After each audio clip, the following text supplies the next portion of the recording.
Hello everyone. Today we're going to take a look at some basic methods of protecting you or your organization against a Cobalt Strike or similar attack. Let's first discuss what Cobalt Strike is for those of you unfamiliar. Cobalt Strike is a commercial penetration testing software used for emulating post-exploitation activities. Naturally, as with all pen test software, it can be misused for nefarious purposes. This is exactly what we've seen recently from various publicly available sources, seemingly indicating campaigns that utilize this software. Cobalt Strike typically gains initial access by means of a document containing a malicious script. These malicious documents will then be delivered through a phishing campaign. Phishing emails are probably something you want to be looking out for in general. They generate a lot of noise and are easy to detect. Protecting against phishing emails by having rules that detect multiple suspicious emails coming from untrusted sources is in itself an excellent way of protecting against Cobalt Strike and a variety of other attacks. You should also educate employees on what they should be wary of when dealing with suspicious emails. Having a dedicated IT security team that can analyze suspicious emails and take remediation steps is essential. By having these measures in place, you can prevent most attacks in the delivery phase of the cyber kill chain. To detect attacks a bit further down the kill chain, we need to know a bit more about Cobalt Strike. It shares a lot of similarities with the Metasploit framework reverse DNS, HTTP or HTTPS shellcode, with the addition of various obfuscation techniques, such as an exclusive OR cipher, junk code, and anti-debugging techniques, mainly for avoiding antivirus detections. This is a bit of a generalization, as there are many backdoors that can be used with Cobalt Strike. However, this has no bearing on the indicators that we are going to be looking at today. One last note before we jump into the fun stuff. For various technical and legal reasons, we will be using Metasploit payloads for this demonstration, in addition to Splunk and Security Onion. Here is a document that I have previously prepared, and here we can see the malicious macro that is contained within it. You can see that it uses the auto-open function. This essentially means that whenever this document is open, our malicious code will run immediately.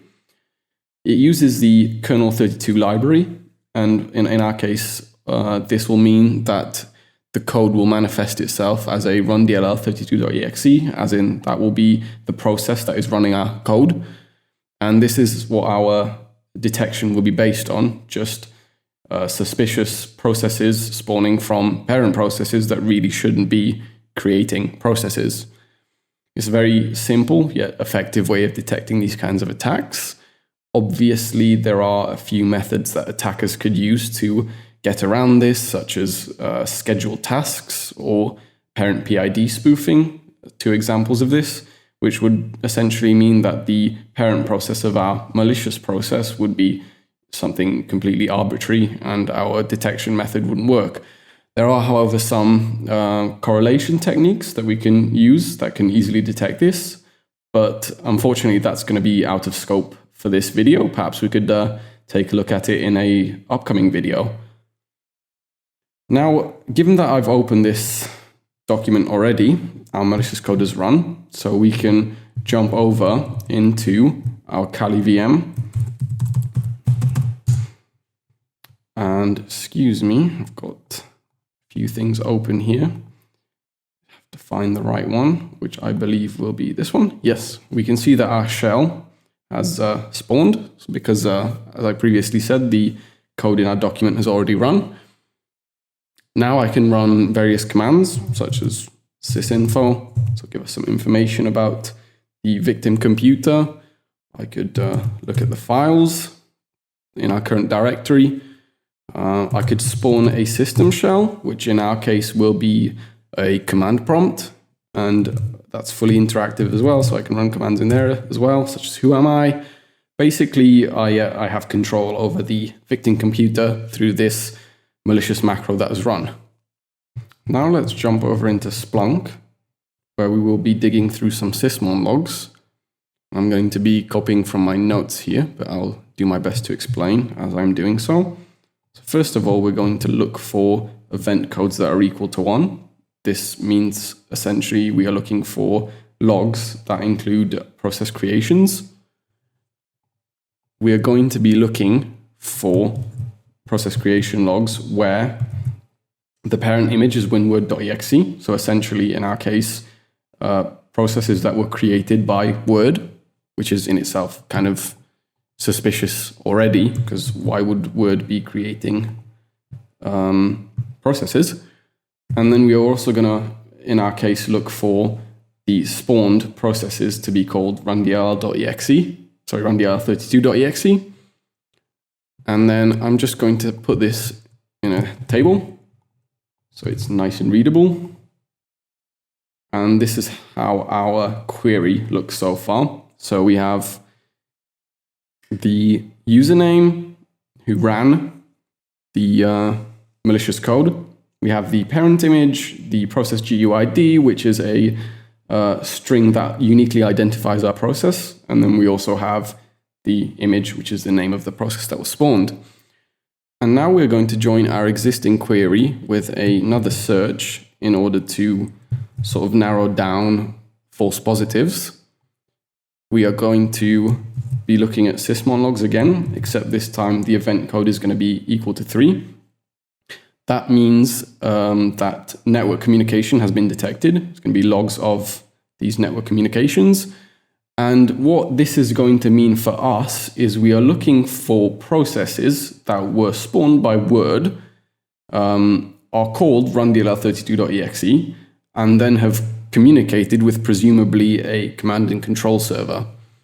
I'm going to add another where, searching for the task category being network connection detected. This is just sort of narrowing down false positives again.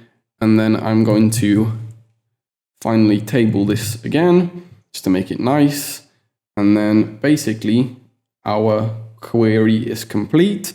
You can see we have some additional information now, source and destination IPs, protocols, ports, to help us, in our investigation if perhaps our rule was triggered. I'm actually just going to go like this to make it a bit more human readable. If anyone wants to go through this after the video, or maybe look through it again. And we could now go ahead and set up this query as an alert rule to alert an IT security team of a potential threat. And they could go ahead and use this process GUID to perhaps investigate what exactly happened. So I'm going to jump over here where I've already searched in our sysmon logs for this specific process GUID. And we can look through what has happened. This will be our original process being created. I think this will be, okay, let's create remote thread. Network connection detected. So this will be it communicating with our command and control server. And if I go up here, if you remember correctly, or if you're attentive, when I was showing you the meterpreter shell, you'll remember that I jumped into a command prompt, and that you can see that here as well. You can see that this process created another process that was cmd.exe, and then we can actually go and look at that process GUID as well. And then we will see that I ran the whoami command. And yeah, we can essentially just use this to trace back everything that was done by the attacker.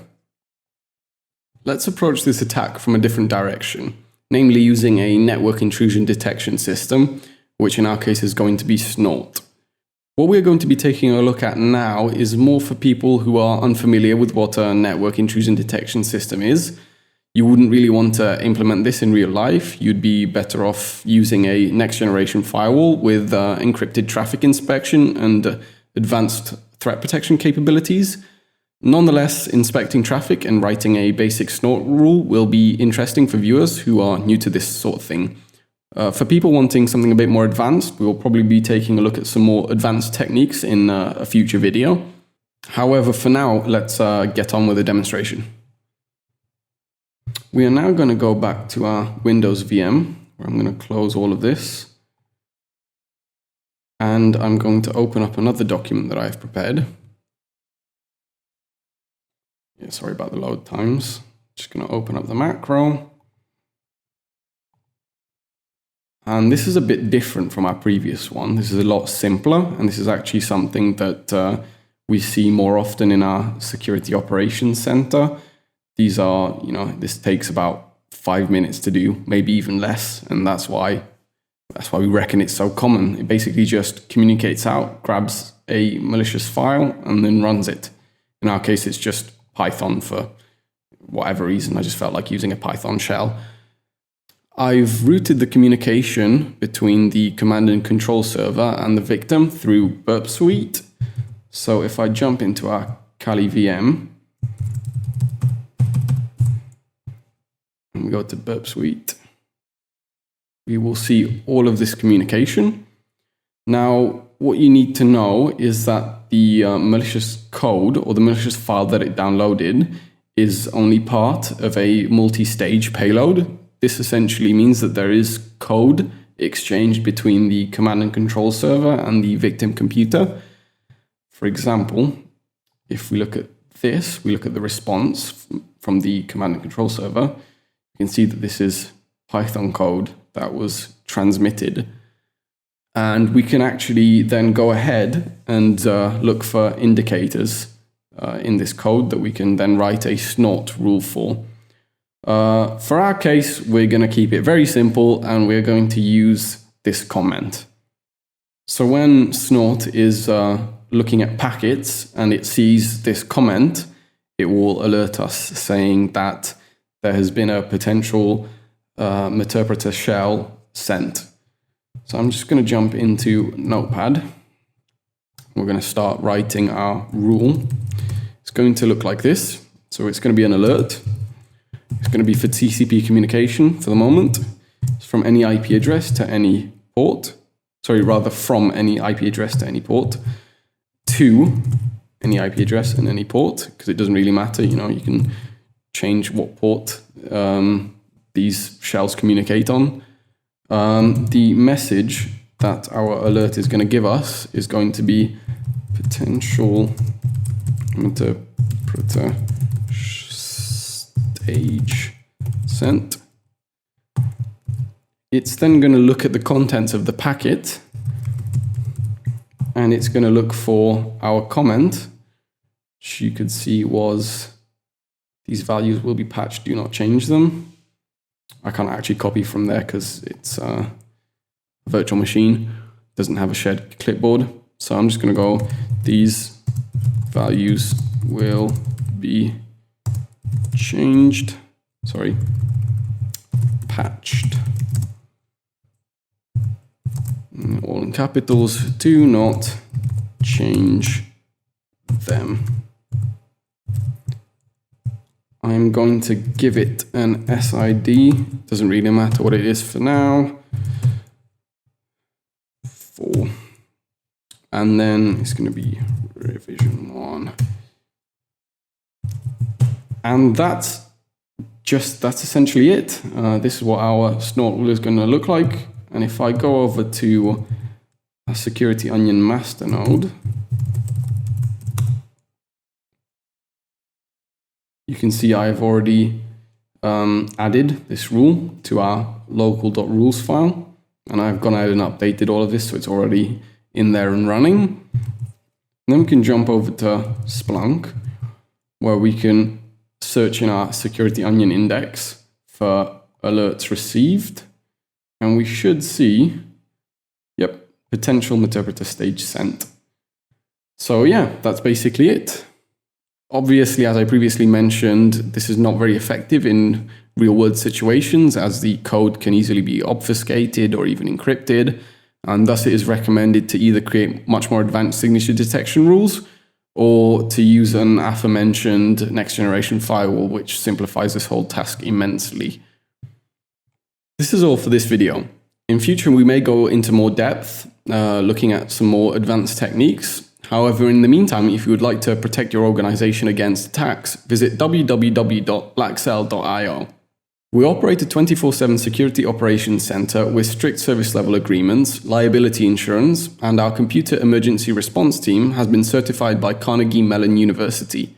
Our highly skilled security professionals also offer services in offensive security, defensive security, threat hunting, cyber threat intelligence, compliance, consulting, and industrial control system security. Additionally, our network security and product-specific support staff are always available for all your cybersecurity needs. Thank you very much for your attention.